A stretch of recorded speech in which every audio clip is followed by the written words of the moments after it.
Bueno, hola, hola, hola. Vamos a hablar de la anatomía quirúrgica del hígado, las biliares y del páncreas. Vamos a ver cómo se les estudia y qué funcionalidad tienen.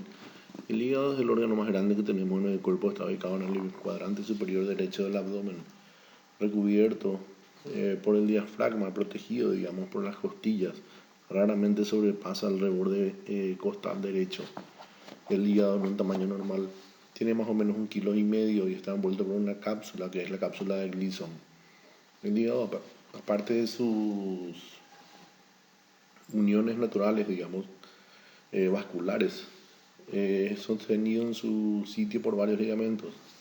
Tiene, por ejemplo, el ligamento redondo que va en el borde libre del ligamento falciforme que le une a la pared abdominal. Llega a la fisura umbilical del hígado, separando los dos lóbulos derecho e izquierdo de la clasificación anatómica normal, o sea, antigua. Los ligamentos triangulares derecho e izquierdo aseguran el hígado al diafragma y la continuación de estos se convierte en los ligamentos coronarios, que son los que le fijan, sobre todo en el lado derecho, al retroperitoneo, a nivel de la cara anterior del riñón derecho. A la izquierda de la fosa vesicular se encuentra el epiplón menor compuesto por sus dos ligamentos, el ligamento gastropático y el ligamento hepatoduodenal, que también es llamado porta hepatis. A través de este ligamento hepatoduodenal es que viajan la vena porta, la arteria hepática y la vía biliar principal hacia lo que sería el ilio hepático. El borde libre de este ligamento conforma el hiato de Winslow, que comunica la transcavidad de los epiplones. Este hiato de Winslow es importante porque a través de él a través de una maniobra que se llama maniobra de Pringle, que puede ser manual o instrumental, controlar el flujo sanguíneo hacia el hígado a través del clampado. Como le dije, ya no se habla del lóbulo derecho e izquierdo, sobre todo no en el hígado dividido por el ligamento falciforme, sino que se utilizan los segmentos hepáticos. Para poder hablar del lóbulo derecho e izquierdo se habla de una línea imaginaria, que es la línea de Cantley, que va desde la fosa vesicular hasta el lado izquierdo de la vena cava inferior, separando lo que sería el lóbulo derecho e izquierdo, siendo el lado derecho mucho mayor tamaño. Los segmentos hepáticos fueron desarrollados o hablados por el anatomista Cugnat, un médico francés que en los años 1950 más o menos habló de 8 segmentos hepáticos y los nombró siguiendo las manecillas del reloj, quedando el 1 como el lóbulo caudado, que está directamente ubicado encima de la vena cava, el segmento 2 y 3 que se llaman secciones, que vamos a hablar enseguida que son las secciones, la sección lateral izquierda, el segmento 4 que es más central, un segmento que se encuentra dividido nuevamente en dos subsegmentos, que sería el 4A y el 4B. El A se encuentra en la porción cefálica inmediatamente por debajo del diafragma. A la derecha tiene el segmento 8 y a la izquierda el segmento 2 a través del ligamento falciforme. Y el segmento 4B, que es más caudal, tiene a la fosa vesicular al menos en parte. Estos 4 segmentos forman lo que es el lóbulo izquierdo del hígado. Y el lado derecho está formado por los segmentos 5, 6, 7 y 8, de los cuales el 5 y el 6 son los inferiores, digamos, y el 7 y el 8 los relacionados al diafragma. Estos se dividen nuevamente en dos sectores, el 8 y el 5, que son el sector anterior del lado derecho, ya no lateral y medial como en el izquierdo. En el lado derecho es anterior y posterior, 5 y 8 y 6 y 7.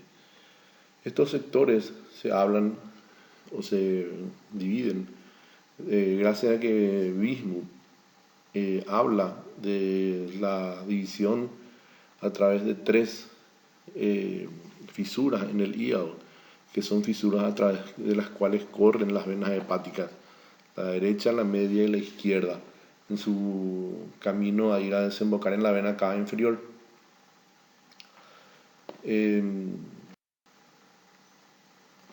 Podemos ver aquí en el dibujo, en el de arriba, a nuestra izquierda, la cara diafragmática del hígado, se puede ver la llegada del ligamento redondo, el ligamento falciforme en la fisura umbilical, cómo está el diafragma relacionado al hígado y los ligamentos triangulares derecho e izquierdo. En el dibujo de al lado, la cara visceral del hígado, la relación del hemiplón menor con el estómago y con el duodeno, el hiato de Winslow y cómo están ubicadas las estructuras vasculares y biliares que van a través del ligamento hepatoduodenal. En las dos figuras de abajo vemos los segmentos. El 1 se ve en la figura que muestra la cara visceral del hígado y el 2 del 2 al 8 en el que muestra la cara diafragmática. El hígado recibe sangre venosa y sangre arterial. La sangre arterial representa el 25% nada más del aporte sanguíneo que recibe el hígado. El otro 75% proviene de la vena porta, que es la vena que trae la sangre recogida, llena de nutrientes que vienen desde el estómago, asas delgadas y colon. Esta arteria que es importante también da a la arteria cística en su rama derecha a nivel del triángulo de Carnot. Las venas, en la vena porta se forman por la unión de la vena esplénica, la vena mesentérica inferior, que forman el tronco esplenomesenterico y se unen a la vena mesentérica superior para formar la vena porta detrás de la cabeza del páncreas. Esta sigue hacia el ilio hepático y se divide en dos ramas, izquierda y derecha. La izquierda va a ir a llevar sangre al segmento 1 en su mayor parte, y a los segmentos del 2 al 4. Y la del lado derecho, lógicamente, llevará al 5, 6, 7 y 8. Hay que destacar de que existe una conexión sinusoidal dentro del hígado que podría comunicar en mayor o menor medida en las personas esta circulación hepática venosa, digamos.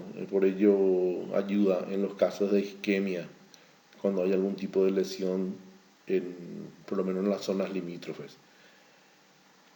La vena hepática derecha es más vertical que la izquierda. Eso se ve tanto en la arteria, en la vena, como en la vía biliar. Las del lado izquierdo son más horizontalizadas y tienen un trayecto extrahepático mayor, lo que sirve a la hora de hacer las resecciones hepáticas o de reparar lesiones de vía biliares para la derivación biliodigestiva. La vía biliar, que viene por encima y lateral a la vena porta en el ligamento hepatoduodenal, recibe el nombre de conducto colédoco. Una vez que el conducto cístico se inserta en él hacia el ilio, es conducto hepático común, que está formado por la unión de la rama derecha e izquierda, que también siguen sobre todo el patrón vascular arterial. Aquí se puede ver cómo en este dibujo la relación del hígado con la vena cava inferior, cómo llegan las venas hepáticas o suprahepáticas, la división de la vena porta, de la vía biliar principal y de la arteria hepática y su relación a nivel del ilio y la vesícula biliar. Bueno, el hígado tiene muchas funciones: almacena, metaboliza, produce, secreta, tiene un rol importantísimo en el procesamiento de los nutrientes y en el manejo tanto de los azúcares, de los lípidos y de las proteínas. Mantiene el nivel de azúcar en la sangre en los casos de ayuno. Ustedes saben que el azúcar es el principal combustible del sistema nervioso central. Mantiene este nivel de azúcar a través de la glucogenólisis, o bien la generación de azúcar de nuevo a partir de los aminoácidos del glicerol y del lactato.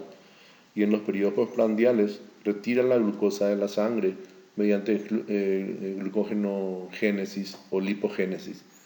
En el metabolismo de los lípidos forma un rol importante, formando bilis, colesterol y ácidos grasos. Y en el caso de las proteínas produce amonio, así como una variedad de aminoácidos.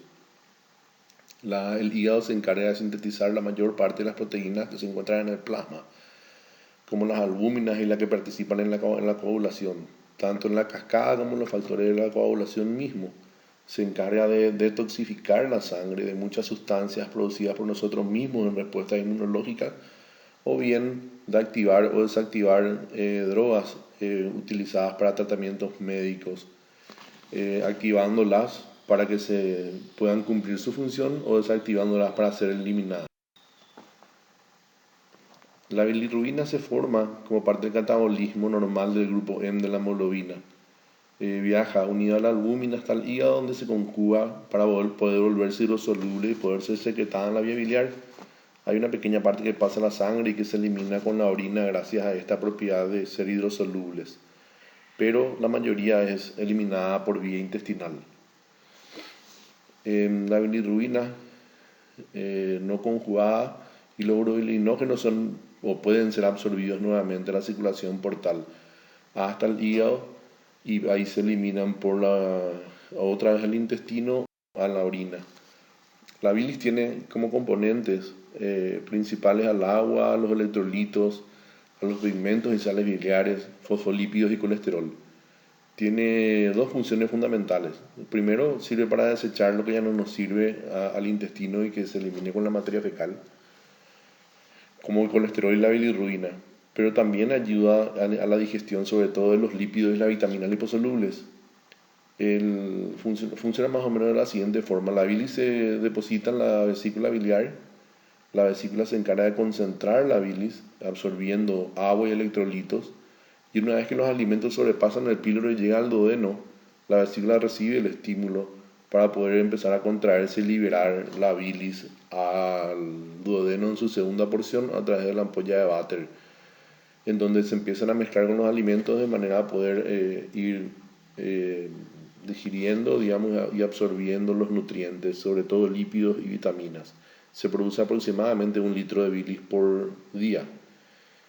Estas sales biliares que son secretadas al intestino se reabsorben en su gran mayoría, entre 90 y 95% en el ilion terminal, y entran de vuelta a la circulación portal y van hasta el hígado, donde son reexcretadas, creando así un círculo, el cual se llama circulación hepática. Circulación enterohepática, entonces. Las funciones del hígado, funcional hepático, perfil hepático, o el peor de los nombres, el hepatograma, consisten en una serie de mediciones de sustancias que realmente lo que hacen, más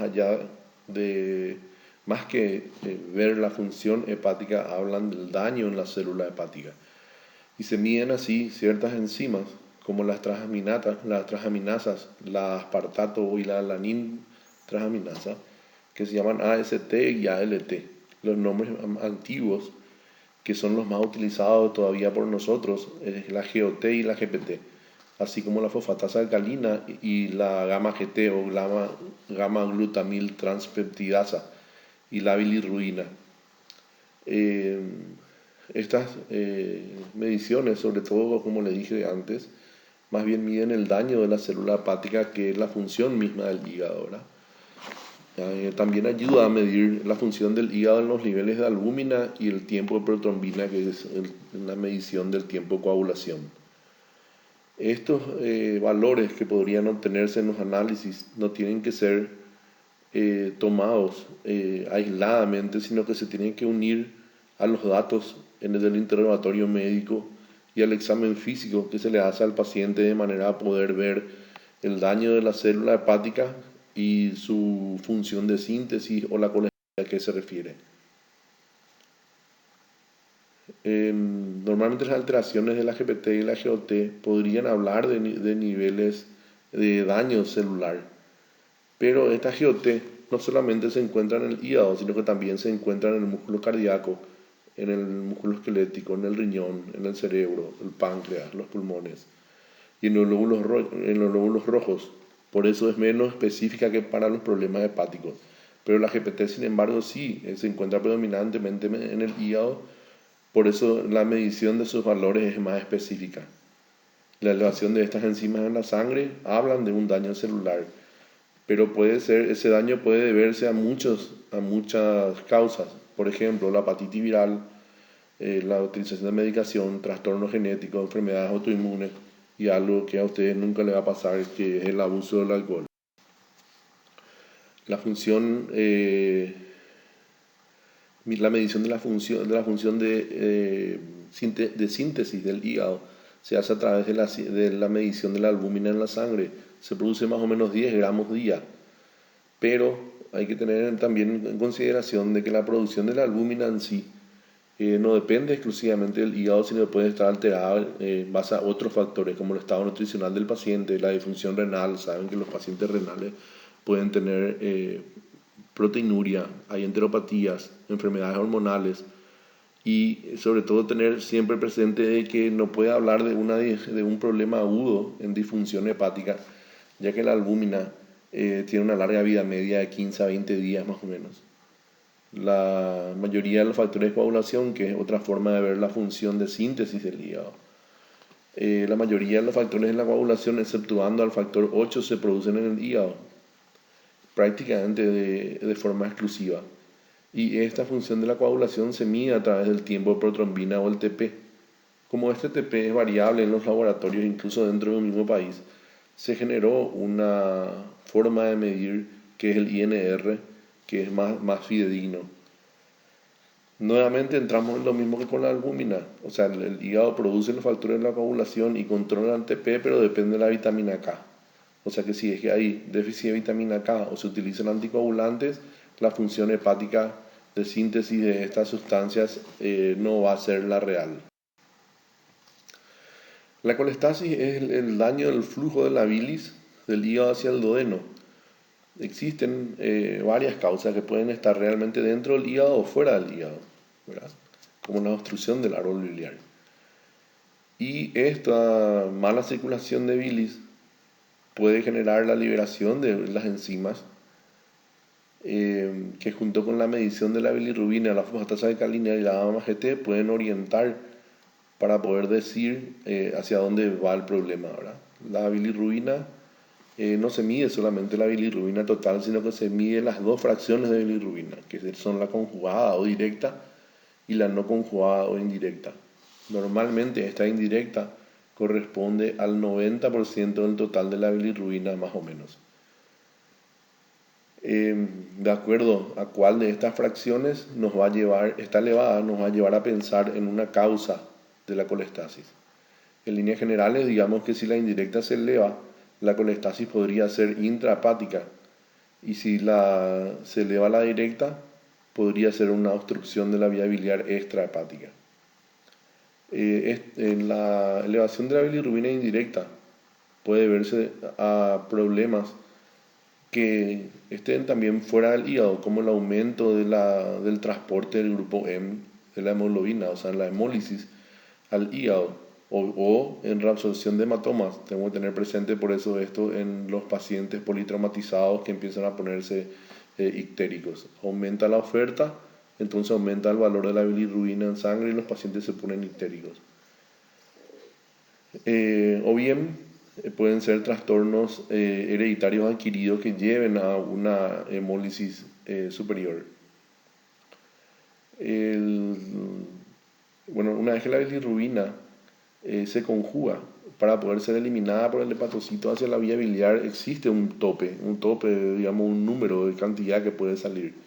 Cuando se ve sobrepasado por problemas hereditarios adquiridos nuevamente, esta bilirrubina conjugada puede no excretarse a la vía biliar, acumularse en el hepatocito y pasar nuevamente a la circulación, ya que es soluble y se elimina con el riñón. La fosfatasa alcalina es producida en el epitelio de la vía biliar, y en los cuadros obstructivos pueden elevar sus valores. Tiene una larga vida media, por eso puede, aún resuelta la obstrucción, permanecer elevada en el tiempo. La gamma-GT, que es un marcador más temprano y sensible de enfermedad hepatocelular, pero puede no ser específica del hígado, ya que puede elevarse, así como habíamos hablado, en las enfermedades pancreáticas, en el infarto, en la falla renal, en la enfermedad pulmonar obstructiva y en los que tienen abuso de alcohol. La ictericia es la coloración amarillenta de piel y mucosas, ¿verdad? Normalmente suele verse cuando existen valores de bilirrubina mayores a 2,5 o 3 miligramos por decilitro. Puede ser de causa o posthepática. En la prehepática es la que ocurre en la elevación de la bilirrubina no conjugada, así como ya hablamos hace un tiempo, ahora recién, debido a alteraciones en el metabolismo prehepático que interfieren con la conjugación de la bilirrubina en el hepatocito. Se ve en la hemólisis, sobre todo, en donde el sistema de conjugación se ve sobrepasado. También puede verse por un déficit en el transporte de esta bilirrubina, ya que tiene que llegar al hígado unida a la albúmina. O sea, los trastornos de la albúmina o casos de malnutrición o enfermedad renal pueden hacer de que esta bilirrubina se eleve en la sangre. De causa intrahepática es aquella que es la que está afectado la conjugación intracelular y la excreta de bilis por el hepatocito. Puede verse en caso de isquemia o hipoxemia, en donde se ve afectada la función misma del hígado en generar la bilirrubina conjugada. Otra causa pueden ser enfermedades hereditarias y inflamaciones que llevan a colestasis. Ya hablamos de vuelta a lo mismo, ¿verdad? Virales, alcohol, sepsis, enfermedades autoinmunes, medicación hepatotóxica, como los anabólicos, los anticonceptivos orales, sobre todo los viejos, los más nuevos no, y el acetaminofén. Y en las posthepáticas son las que son causadas por una obstrucción de la vía biliar. Y esta obstrucción puede ser de causa intrínseca o extrínseca dentro de estos conductos biliares, en donde lo que se hace es directamente bloquear el conducto, ¿verdad? Las causas intrínsecas pueden ser los cálculos, la compresión de la vesícula inflamada al conducto colédoco, pueden haber estenosis benignas o malignas de la vía biliar o colangiocarcinomas, así como problemas en la papila de Vater y colangitis. Las compresiones extrínsecas, las más comunes son las que se originan en el páncreas, como una pancreatitis, un pseudoquiste o el cáncer de cabeza de páncreas, pero también pueden ser obstrucciones debido a aumentos del tamaño de los ganglios a nivel del ilio, que comprimen la vía biliar y no permite el paso libre de la bilis. Y tenemos que considerar en este grupo también las lesiones o los problemas producidos por nosotros los médicos en la manipulación instrumental o quirúrgica de la vía biliar. Se pueden producir lesiones endoscópicas, lesiones quirúrgicas, cerrar el clip parcial totalmente, estenosis por lesión térmica o alguna litiasis residual que haya quedado luego de los procedimientos quirúrgicos de la vía biliar. Bueno, el hígado se evalúa utilizando varios tipos de estudios. La ecografía es el más común, es un sistema fantástico porque es de fácil acceso, es barato, es útil, no se le irradia a los pacientes, se puede repetir las veces que se necesite. Es muy bueno para el diagnóstico de las patologías biliares y focales, ¿verdad? Utilizamos en trauma, incluso para la búsqueda de líquido libre solamente, pero tiene alguna limitación que es la falta de la visualización del hígado entero. Se va viendo por segmentos, digamos, o por pedazos, ya que no tiene la capacidad de poder ver el hígado como tal, y el domo o el fondo del hígado podría costar ver en algún tipo de pacientes, así como en las costillas también dificultan la utilización de este método. Tienen limitaciones al ser operador dependiente, limitaciones en los pacientes obesos o en los pacientes que están con mucho meteorismo. Pero tiene la gran ventaja de que una vez identificado el problema se puede recurrir a otros métodos como la tomografía axial computada o la resonancia magnética nuclear, de manera a poder complementar la ecografía que se le hace a los pacientes. Existe, sí, en otras partes del mundo, acá en Paraguay, que yo sepa, no se utiliza la ecografía contrastada, en donde mejoraría la performance del sistema sin contraste, ¿verdad?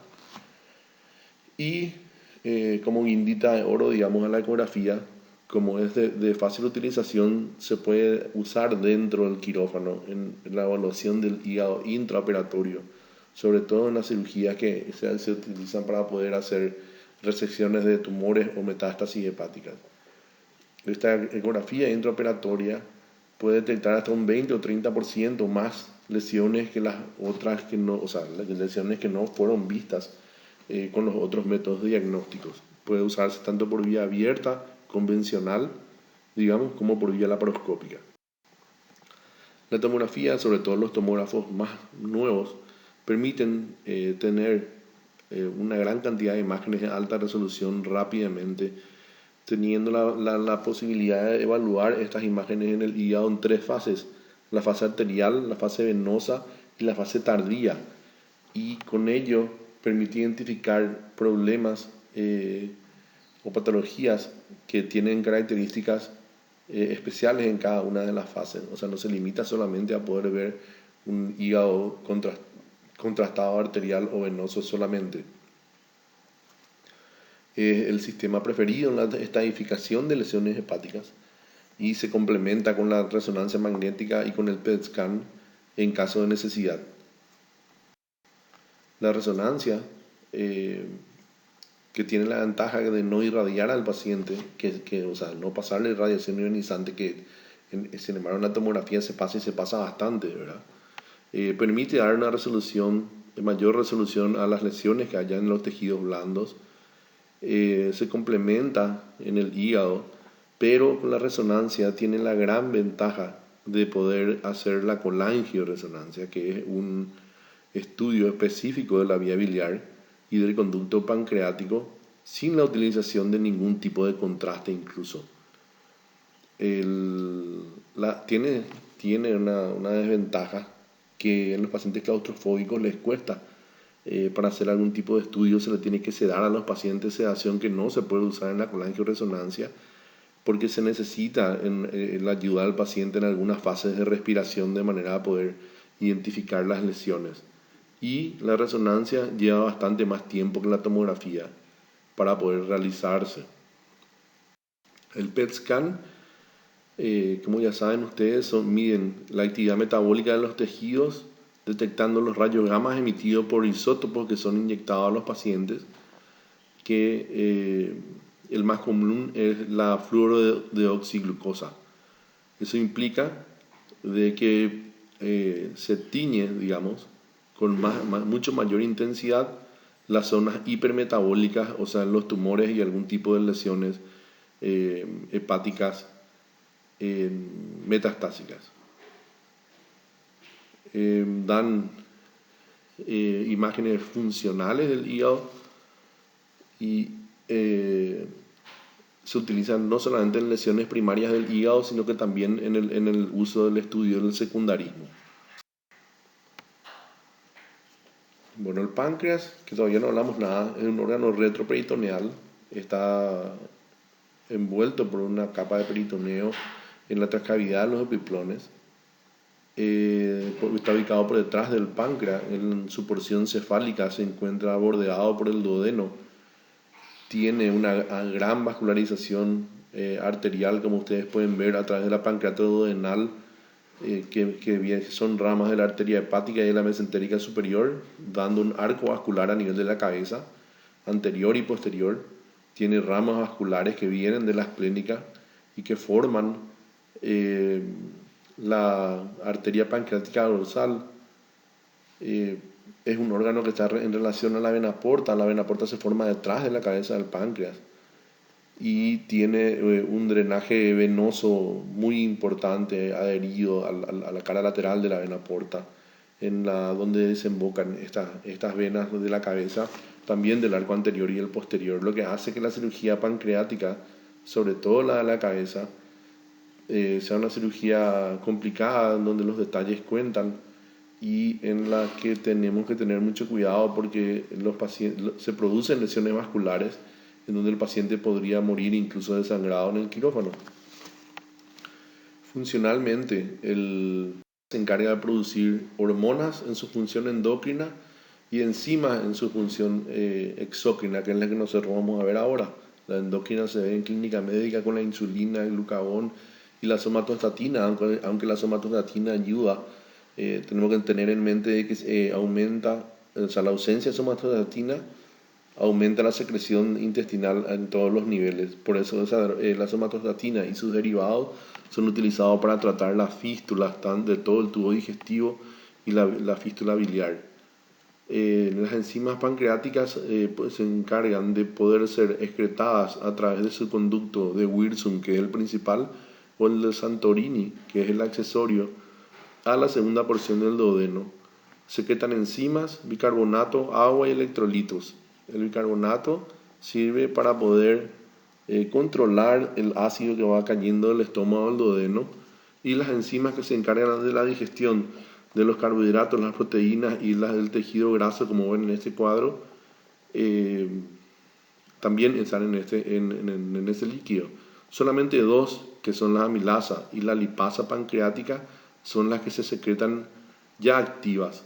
Todas las otras, el tripsinógeno, el quimotripsinógeno, la proteolastasa, las exopeptidasas, la fosfolipasa A2, la colesterol estreasa, todas ellas son secretadas de forma inactiva y tienen que ser activadas en el camino dentro del conducto pancreático antes de su salida al duodeno. Y eso ayuda a digerir la glucosa, los aminoácidos y los ácidos grasos. Bueno, muchas gracias.